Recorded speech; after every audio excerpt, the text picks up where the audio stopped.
September is National Prostate Cancer Awareness Month. This year, 33,000 men, fathers, husbands, brothers, sons will actually die from that disease. Gabe Canales is a survivor. He's actually traveled from Texas, Houston, Texas, to share his story with us. And thank you for joining us. You're rather unusual because you were in your 30s when it was discovered. And it was discovered accidentally. Tell me about that. It was discovered through an inadvertent test. I was getting an annual physical, and they drew some blood, found out I had low testosterone. The doctors think from stress. The doctor sent me to a urologist to have it confirmed. The lab at Baylor College of Medicine accidentally ran a PSA test. So they got back with me, said, you need to come back and have that reconfirmed. And then I had a biopsy, and then it showed I have cancer. What was your initial reaction when they said, we think the numbers are here? Do you think it was like a false positive or something? I mean, you were in your 30s, what, 35 years old? 35 years old. I didn't know anything about prostate cancer, and I didn't even know the function of the prostate. But to hear the word cancer, you go through a range of emotions. I was shocked, and then it was met with sadness and some depression. Those are the three most life-altering words, or at least they were for me. And then I had to turn that into something where, because I then asked my friends in their 20s, 30s, and 40s, none of them knew anything about prostate cancer. And I was shocked to find out that it's more commonly diagnosed than breast cancer in America. Well, is it because men just don't talk about it? I mean, We're not as emotive as you ladies. We don't talk about these things. We don't really talk about our feelings.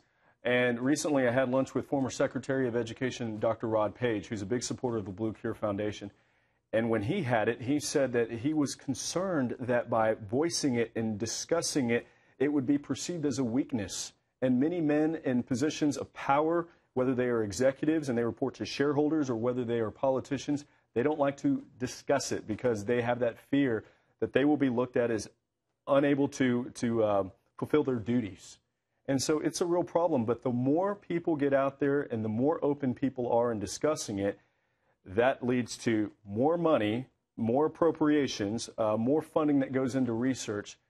That leads us closer to a cure. You know, and I want to talk about your foundation in just a minute, but I want to know more about you. When you got the final diagnosis from Baylor, I mean, this was it. You had it. It wasn't an accident. It wasn't a mistake. You're 35 years old.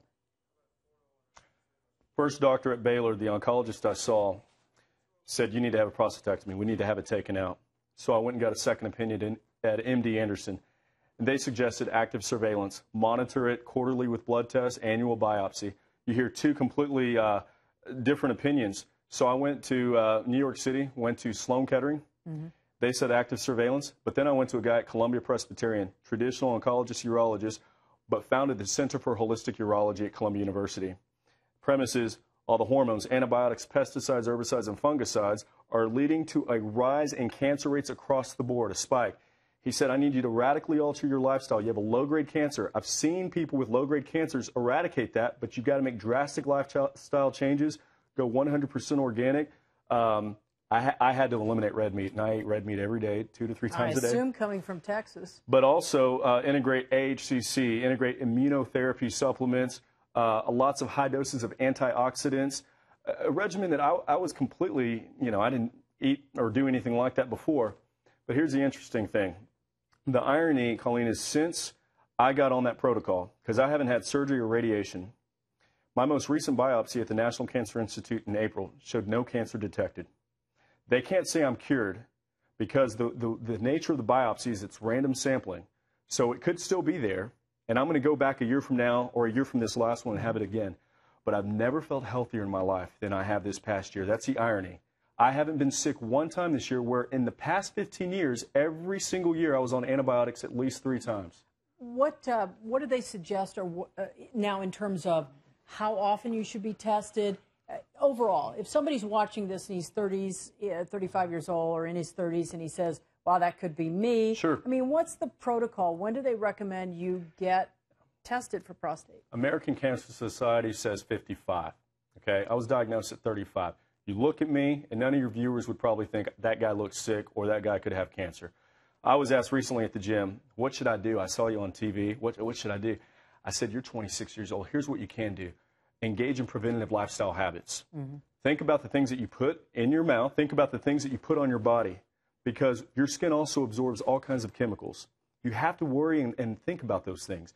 And you can go to bluecure.com, and there are other suggestions on there, but it's very important. And the Blue Cure Foundation is the blue side of the Women's Pink movement for breast cancer, but for prostate cancer. But they really do go hand in hand. All right, so there it is. If you see someone wearing this shirt and it says Blue Cure, it's not an offshoot of Blue Man Group, is it? No, not at all. But I welcome their support.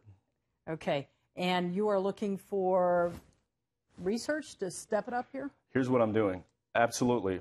I will dedicate the rest of my life to raising money towards a cure, but I am going out there across the country to raise awareness, to encourage annual screenings at a younger age, to encourage the adoption of healthier lifestyle and dietary habits, because so much of this is also preventable. I hate when I travel around and I hear about these people that have their prostate cancer a lot worse than I do. The other key, though, are the women, the wives, the sisters, the daughters, the girlfriends. Like you started this segment off, most men don't talk about these things.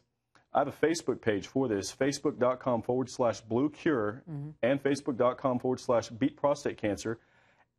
Over 65% of the followers on there are women. You can see those demographics on it. They are women. And they are the ones that are pushing their husbands to go get tested. They are the ones that are the big advocates, and I welcome that. All right. Well, thank you for coming in. I know you traveled quite a distance. Thanks for having me on. I appreciate it. Good luck on this. Thank you. All right. Take care.